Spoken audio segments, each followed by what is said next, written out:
vous allez bien. On est le dimanche 17 janvier. Il est à peu près 9h30 et je viens de me réveiller, d'où ma tête toute froissée. Voilà, vous l'avez en live, normal. Je voulais vous reprendre parce que hier soir, j'ai lu ma première lecture du Week-end en bulle, organisée par Steph de la chaîne Piketty Bookin. Et j'ai lu un petit manga qui traînait dans ma palle déjà depuis un petit moment, donc c'était vraiment l'occasion de l'en sortir. Il s'agit du tome 2 de l'agence de détective Layton, donc par Kaori Orito aux éditions Nobi Nobi. Voilà, donc très très sympa du coup. La couverture est très très sympa. Alors je vous avais parlé de ce petit manga il y a quelques temps, au sujet du premier tome notamment, qui m'avait un peu laissé, je sais pas, un peu perplexe. Et du coup, ce deuxième tome n'a pas réussi à me faire dire autre chose en fait. On va suivre dedans Catriel, donc qui est la fille, je crois, vous savez, du professeur Layton, le célèbre personnage de jeux vidéo, bref. Et voilà, qui a monté une agence de détective, qui est entourée de son assistant Oliver, de son chien qui parle Shirl, bref. Et voilà, et du coup, c'est un enchaînement de petites enquêtes en fait dans le premier tome, ponctué par des petits carnets de jeu, enquêtes, enfin bref. Et c'était, voilà, pas ouf au niveau des enquêtes. Alors, c'est un manga conseillé à partir de 8 ans, mais je dirais pas beaucoup au-delà. Et encore, j'ai envie de dire, c'est pas parce que c'est pour des enfants qu'on est obligé de les prendre pour des jambons. En fait, l'univers est très très sympa, il faut le dire. J'aime beaucoup le trait graphique. C'est vraiment le type de dessin que j'affectionne particulièrement. Donc pour ça, c'est super chouette. Il y a des personnages très sympas en plus. Mais alors au niveau des enquêtes... non, pas du tout, pas du tout, pas du tout. C'est réglé en 3 coups de cuillère. Des fois, c'en est ridicule, donc voilà. Alors, dans celui-ci, j'ai eu un petit... Alors, il y a eu quelques changements déjà. Vous ne retrouvez plus tous ces jeux qui séparaient les différents chapitres. Donc, bon, ça m'a pas manqué plus que ça, hein, pour être honnête. Et là où j'ai été agréablement surprise, on va dire ça comme ça, c'est que les 2 derniers chapitres sont, pour moi, vachement plus intéressants. Ou le dernier, enfin bon bref, il y a une partie qui va revenir en fait dans le passé sur la rencontre de Catriel et de son assistant Oliver. Donc pour ça c'était super intéressant. La fin du coup où c'est une enquête comme on les aime, une vraie, en tout cas elle était prometteuse. La résolution... Ah non, pour ceux qui l'ont lu, personnellement, moi j'ai adoré la punition du méchant. On n'a jamais vu ça. Enfin bon bref, peu importe. C'est un petit manga doudou, bon esprit, sympathique, ça vous fera pas de mal, loin de là. Mais non, j'ai pas été super convaincue. Et pourtant c'est dommage parce que il y a vraiment du potentiel sur l'histoire. Mais voilà, j'ai trouvé ça un peu dommage parce que enfin, je vous dis, à part les 2 dernières histoires, tout le reste, ce ne sont que de petites enquêtes, voilà, sans rapport les unes avec les autres. On peut pas franchement s'attacher trop aux personnages parce qu'on n'a pas beaucoup de leur histoire, on connaît rien d'eux. Donc c'est dommage parce que franchement les 2 dernières, pour le coup j'ai trouvé ça bien plus intéressant parce que voilà, ça posait un peu un contexte, il y avait quelque chose, un chouïa plus de profondeur, voilà. Mais bon, donc voilà, je suis contente de les avoir lus quand même parce que à leur sortie, ils sont sortis tous les 2 en même temps. Ça m'avait vraiment hypée, donc j'étais vraiment curieuse de les découvrir. Voilà, mais je crois que c'est les 2 seuls tomes, hein. Il n'y en aura pas d'autres a priori. Donc c'est dommage, c'est vraiment dommage parce que les personnages auraient pu être très très intéressants. Mais bon, voilà, Écoutez, aujourd'hui, là, je vais me lever parce qu'il est déjà pas de bonne heure. J'ai pas mal de choses à faire, du montage, je vais cuisiner, je vais continuer à lire quelques BD, quelques mangas, j'espère, si j'ai le temps. Et j'ai envie de m'attaquer à ce mouse costaud qui est le tome 1 de L'Âge d'Or de Cyril Pedrosa et Roxane Moreille aux éditions Air Libre. Dupuis, pardon. Donc voilà, ça c'est un beau bébé. J'ai vraiment très envie de m'attaquer à ça aujourd'hui. Donc voilà, je vous en donnerai des nouvelles et j'essaierai de vous glisser quelques images si possible. Allez, bisous, à plus.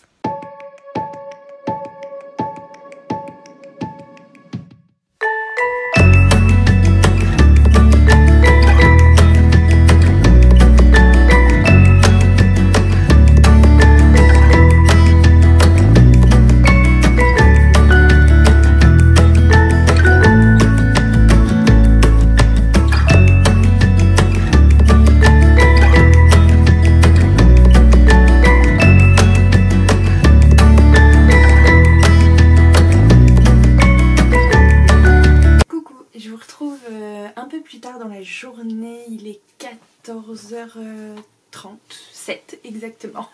Donc voilà, et je viens de finir ma lecture pour le week-end en bulle organisé par Steph de la chaîne Piketty Booking, qui est un challenge donc sur un week-end où en fait on lit principalement des BD et des mangas. Donc voilà, je me suis dit que c'était... j'aime bien y participer de temps en temps, je trouve ça très sympa. Je vous ai parlé normalement de ma lecture du manga hier, donc du tome 2 de... J'ai un trou. C'était quoi? Ah oui, c'était Quatrième, l'agence de détective Layton. Bref, voilà. Et là, je viens de finir donc la lecture du premier tome de L'Âge d'Or de Cyril Pedrosa et Roxane Moreille aux éditions donc, Dupuis, Air Libre. Bref. Et voilà, c'est le tome 1. Le tome 2 est déjà sorti. Et franchement, je suis soufflée. Je savais, enfin, bon voilà, déjà c'est un très bel objet. Mais alors franchement, j'ai été soufflée et par le dessin et par l'histoire. Et la fin nous laisse, enfin voilà, bref, avec tellement de questions et tellement d'attentes pour la suite que je suis tellement contente de le découvrir alors que le tome 2 est déjà sorti. Comme ça je sais que voilà, je vais pouvoir avoir la suite pas trop tard. Donc je l'ai d'abord acheté pour quelqu'un. C'était sa commande, donc voilà, et je suis ravie parce que cette personne vient de me dire de commander absolument le tome 2 parce qu'elle est absolument très enthousiaste comme moi. J'essaierai de vous montrer. Alors on va suivre en fait une princesse, donc la princesse Tilda, qui normalement devrait hériter du trône de son royaume après son père, donc après la mort de son père. Sauf que tout ne se passe pas comme prévu, elle est obligée de fuir en fait la cour, elle est accompagnée heureusement de deux chevaliers, enfin, somme toute des chevaliers, bref, Tancred et Berthilde. Et voilà, ils fuient un petit peu pour essayer de sauver leur peau, et en même temps ça va parler de cette tentative de reconquête en fait du trône, tout ça dans un royaume un petit peu, comment dire, un petit peu en mal, hein, tout ne va pas bien, il y a des révolutions un petit peu partout, donc voilà, bref, il y a tout un truc, et cette histoire d'âge d'or en fond. Mais c'est tellement excellent, tellement excellent. Et alors franchement, la maîtrise au niveau du dessin, enfin du trait graphique et de la colorisation, moi je suis assez impressionnée. Alors je suis pas une experte, hein, on est bien d'accord, mais j'ai rarement vu ça en fait. J'ai rarement vu ça, il y a plein de choses, cette façon de coloriser, même le trait et tout, c'est très très très particulier. Il y a des doubles pages, il y a des effets très intéressants côté narratif que je trouve Alors j'essaierai de vous glisser, j'espère que vous voyez certaines images. En fait, parfois sur une double page, on voit un paysage et en fait on voit plusieurs fois le même groupe de personnages à différents endroits du paysage pour, comment dire, pour représenter en fait leur déplacement.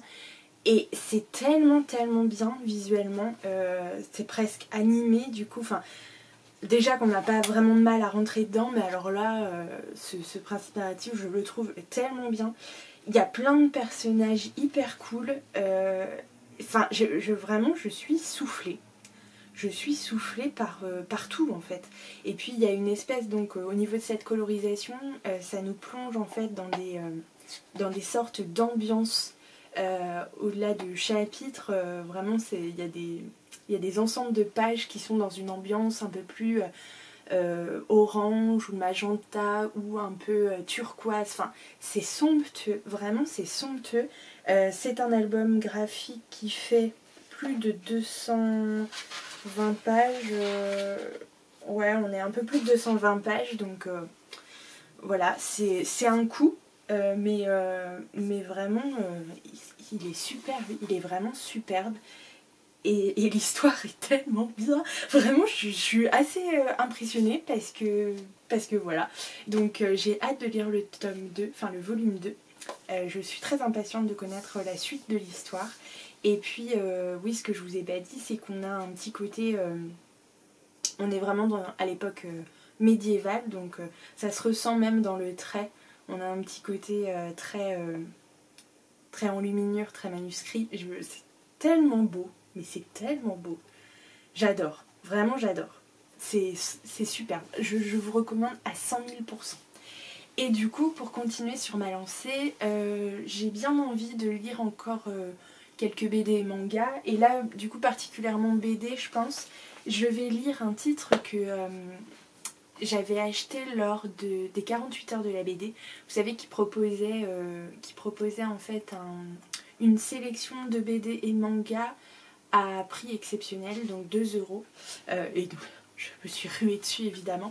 Donc j'avais récupéré, enfin j'avais acheté les 4 de Baker Street, donc le tome 1, l'affaire du rideau bleu, donc de Jean, Étienne et Legrand, aux éditions du coup Vent d'Ouest. Donc vous voyez, il y a le petit 48 heures de la BD ici. Et voilà, je me dis que je pense que je vais aller là-dedans. Ça fait un petit moment qu'elle me tente et voilà, c'est l'occasion de la sortir. Et puis je pense qu'après je me ferai, parce que ça va aller assez vite, je me ferai le 4e tome de Lou, de Julien Nil, bien sûr, aux éditions Glénat. Parce que voilà, il serait temps d'avancer tranquillement dans cette série. Donc voilà, je pense que c'est le programme pour la suite. Je vous en parle tout à l'heure.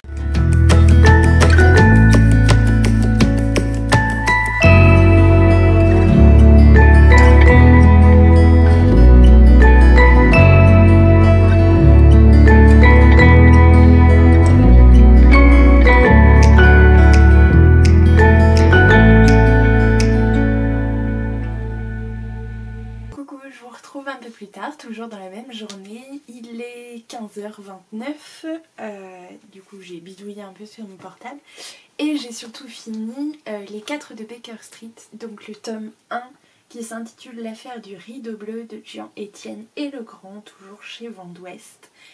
Et c'était plutôt très sympa, franchement c'est plutôt cool. On suit, enfin du coup moi j'adore parce qu'on est dans le East End londonien, donc de l'époque de Sherlock Holmes, donc forcément c'est plutôt cool. On suit du coup ces trois copains qui vivent un peu dans la rue, c'est des enfants des rues, et du coup ils travaillent notamment avec Sherlock Holmes. On le sait, Sherlock Holmes en fait régulièrement pour certaines de ses enquêtes emploie entre guillemets des gens des rues, des gens qui vivent dans la rue, et notamment ces enfants qui lui servent du coup pour des filatures ou autres, enfin bref, pour des enquêtes. Et donc on va suivre 3 de ces enfants en particulier, donc qui travaillent avec lui, enfin pour lui, et là qui se retrouvent en fait au cœur d'une enquête lorsque la fiancée entre guillemets, de l'un d'entre eux est kidnappé sous leurs yeux et voilà, ils vont essayer de la sauver, enfin de se mettre à sa recherche et de la sauver puisque Sherlock Holmes lui est parti sur une autre enquête en dehors de Londres, il est indisponible, donc ils vont mettre à profit tout ce qu'il leur a plus ou moins appris pour essayer de résoudre ça. Et donc voilà, ce tome 1 tourne autour de ça et on va rencontrer en fait différents personnages qui rythment la vie quotidienne en fait des enfants, donc notamment des gens du coup qui font partie de certaines bandes, voilà, bref, de voleurs ou autres, des gens pas très ragoûtants aussi, des maisons closes, etc. etc. Bref, voilà, un panel de personnages assez intéressant. Et franchement l'enquête était plutôt cool, j'ai bien aimé, après certaines enquêtes où j'avais vraiment l'impression qu'on me prenait pour un jambon, là c'est véritablement une enquête, donc ça c'est plutôt chouette. Il y a toujours ce côté Sherlock Holmes où voilà, c'est hyper intéressant. Honnêtement je me dis ouais, continuer la série ça me tente bien, donc voilà, pourquoi pas lire prochainement le tome 2. En tout cas pour moi c'est une réussite. Au niveau des dessins c'est sympa, après voilà, ça m'a pas laissé estomaquer, mais c'est plutôt chouette. Au niveau de la colorisation aussi, peut-être les visages sont parfois un peu durs à mon goût, mais franchement ça se fait bien, donc voilà, ça se lit très très bien. C'est un album de un peu plus de 60 pages, ouais, 64 pages, donc voilà, très correct. Honnêtement je suis ravie de l'avoir découvert.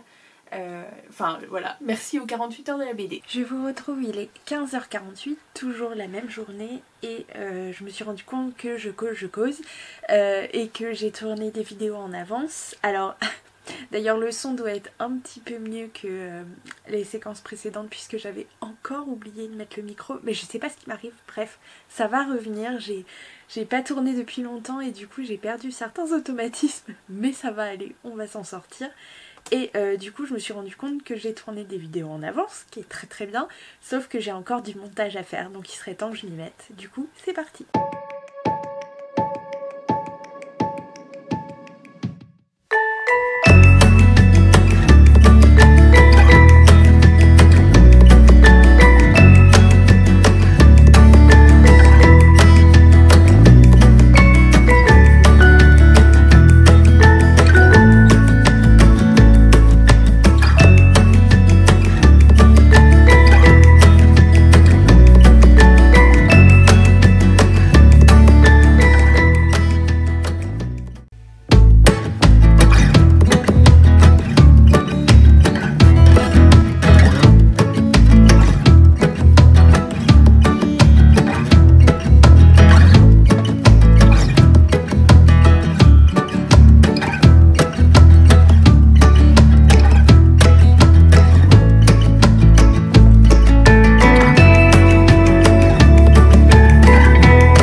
Il est 17h30, du coup j'ai fermé les volets, c'est pour ça que la lumière est beaucoup moins naturelle, mais c'est pas grave. Je vous retrouve, je continue le week-end en bulle de Steph de Piketty Booking et je viens de finir le tome 4 de Lou de Julien Nil, du coup aux éditions Glénat. Et franchement c'est chouette, j'étais super contente de retrouver le personnage de Lou. Voilà, dans cette histoire, alors je vais pas vous raconter ce qui se passe pour pas vous spoiler, mais on suit toujours Lou qui est une petite fille qui à la base vit en fait avec sa maman. Du coup, elles vivent toutes les deux dans un appart et c'est des sacrées personnalités. Elles sont hyper fusionnelles et la mère est un peu tarée. Elle est tombée enceinte en fait je crois sur les coups de 16 ans. Ça me rappelle un peu Gilmore Girls pour ça. Bref, très jeune et donc voilà, ses parents n'ont pas du tout accepté. Du coup elle s'est elle s'est barrée avec le père, enfin avec son copain de l'époque, du coup qu'il l'a laissé gentiment tomber très peu de temps après. Et donc elle a eu son bébé et du coup elle l'a élevé seule. Et c'est un peu, voilà, une ado attardée, du coup fan de jeux vidéo. Elle va commencer à écrire du coup de la science-fiction, mais plus ou moins de façon régulière du coup, donc voilà.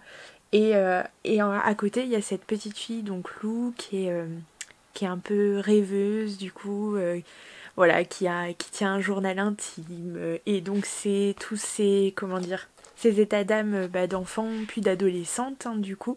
Voilà, beaucoup de rapports avec les copines, les garçons, voilà, bref, c'est très sympathique. C'est une BD du coup jeunesse, voilà, qui est très importante pour beaucoup d'entre nous d'une certaine génération. Bref, voilà, j'aimais beaucoup la série animée du coup qui était sortie. Et voilà, de retrouver en BD, c'est plutôt cool. Donc je passais un bon petit moment. On est sur une petite BD qui se lit extrêmement vite. Parce qu'elle fait 48 pages. Donc voilà, ça se lit en 2-2. Donc voilà, qui vient compléter du coup mon week-end en bulle. Et en plus, Lou, du coup, là c'est le 4e tome. Et dernièrement, il y a quand même Lou Sonata qui est sorti. Donc je me dis, voilà, c'est bien d'avancer tranquillement dans cette série BD là. Parce que voilà, pour découvrir les nouveautés, je pense que ce sera assez cool. Puisqu'en fait, on suit, et oui, je me suis frappée avec la BD, puisqu'on va suivre en fait Lou sur plusieurs années. Je crois que les derniers là qui sont sortis, Lou est étudiante. Donc c'est cool en fait de grandir avec ce genre de personnage, c'est toujours sympathique, donc voilà.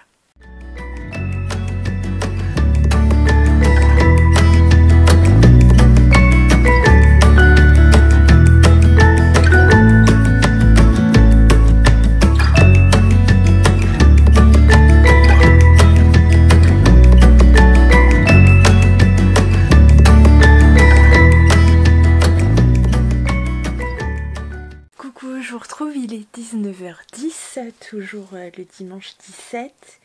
Et voilà, je vous retrouve pour ma 5e lecture de ce week-end en bulle. Je voulais vous parler du Renard et du Petit Tanuki de Mitagawa aux éditions Kiyun. Et qu'en dire, j'ai littéralement adoré. J'ai bouffé les 150 pages d'une seule traite. Enfin voilà, quand il est sorti, en fait, je l'avais déjà repéré en sortie livresque. Et du coup, je me suis procuré très vite à sa sortie. Et depuis, je sais pas pourquoi je l'avais laissé de côté. Mais honnêtement, j'étais sûre à 99% que ça allait me plaire. Et alors là, vraiment, sans problème, c'est juste trop bien. J'ai vraiment tout adoré. Autant l'histoire est vraiment super cool à suivre. Ça m'a pris et franchement j'ai pas pu m'arrêter avant la fin. En fait on va suivre du coup des métamorphes, en particulier des divinités, des esprits, enfin tout en fait, toute la cosmogonie en fait du coup asiatique. Et c'était vraiment chouette. On va suivre du coup Senzo, je confonds toujours avec Senza, mais non, c'est Senzo. Senzo, du coup, un renard noir très très puissant qui semait un petit peu le chaos du coup partout où il passait, à tel point qu'en fait les dieux en fait l'ont plongé dans un profond sommeil et ne l'ont réveillé que 300 ans plus tard, du coup, mais sous certaines conditions. Alors voilà, c'est pas du coup pour son plaisir, hein, pour le coup il l'accepte pas très très bien, mais en fait il le réveille à une seule condition, celle qui en fait s'occupe de l'éducation d'un petit tanuki, donc qui est cet animal mais tellement mignon, mais tellement mignon. Et en fait un petit tanuki qui lui aussi possède d'immenses pouvoirs qu'il ne maîtrise pas encore. C'est pour ça d'ailleurs que sa famille l'a abandonné, parce que il faisait peur à tout le monde. Enfin sa puissance en tout cas faisait peur à tout le monde. Et du coup il est censé être élevé dans le but de devenir un serviteur de la déesse du soleil, je crois. il me semble, ouais, de la déesse du soleil. Donc voilà, et donc Senzo est chargé de s'occuper de lui et de l'éduquer dans cette visée-là. Bref, ça c'est le pitch de départ, mais il y a vraiment tout un truc sur les différents animaux métamorphes des légendes. Il y a entre autres des loups, les chiens, les blaireaux, enfin on rencontre en fait tout un panel d'animaux. On rencontre tout un panel d'animaux métamorphes et qui font partie aussi de légendes, dont des esprits, des divinités, etc. Bref, c'est super intéressant et en plus, de temps en temps, on a des petites fiches sur certains types d'animaux et types de divinités, bref, de métamorphes. Et c'est trop bien et franchement, j'adore les personnages. Alors, j'adore les personnages, donc j'adore l'histoire. Franchement, l'histoire est très prometteuse. Dès ce premier tome, on est totalement plongé dedans. J'aime beaucoup la personnalité de plein de personnages, honnêtement. Il y a des trucs trop cool. Le petit Tanuki est trop adorable. Bref, j'ai le cœur qui fond rien qu'à le regarder. Le personnage de Senzo est très intéressant. Et aussi assez attachant, il faut le dire, parce que voilà, on est sur une personnalité hyper dure d'apparence, voilà, qui est pas très bienveillante, hein, en tout cas dans un premier temps, enfin voilà.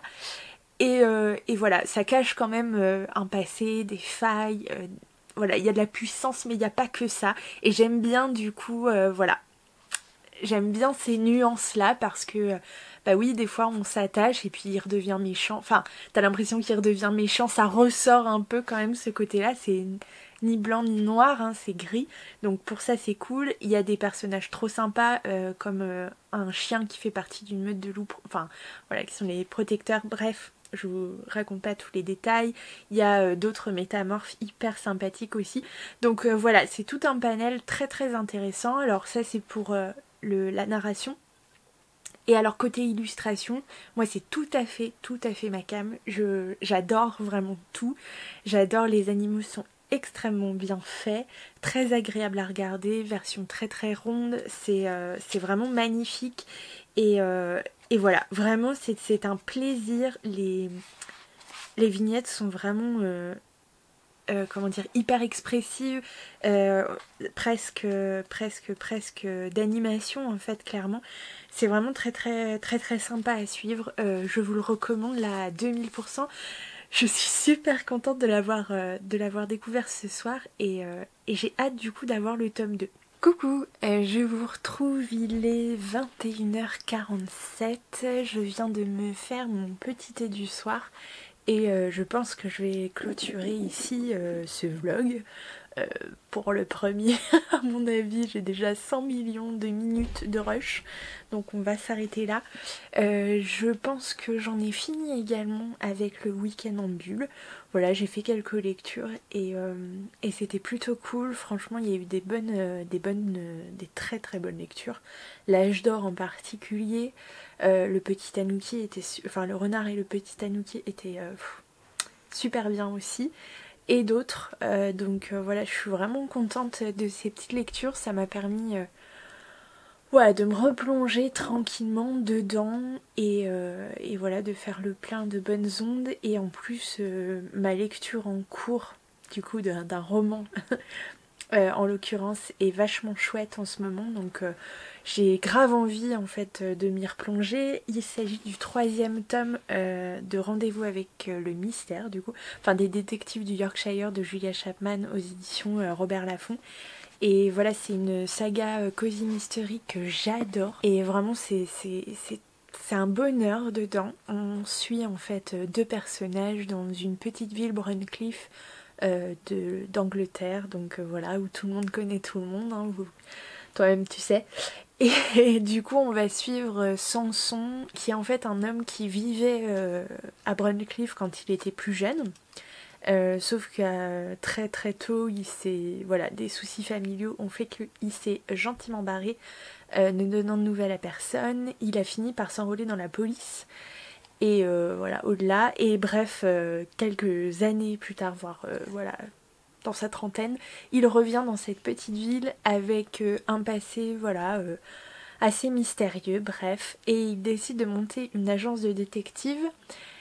Et en fait, il va louer des bureaux dans l'immeuble qui appartient à Delilah Metcalf, qui est en fait la sœur de son meilleur ami d'enfance, du coup, et enfin la petite sœur. Et voilà, qui a elle une agence de rencontres et qui est aussi informaticienne ou un truc comme ça, enfin bon, bref. Et voilà, il va y avoir des petites enquêtes, des histoires de famille, de ville, etc. Enfin bref, tout va se mêler. C'est des petites enquêtes hyper sympas, il y a plus ou moins un fil rouge en fond. Et c'est plutôt cool. Alors on parle de pseudo-romance, mais finalement, alors c'est pas du tout le sujet principal. Et on n'est pas sur un truc où il se saute dessus dès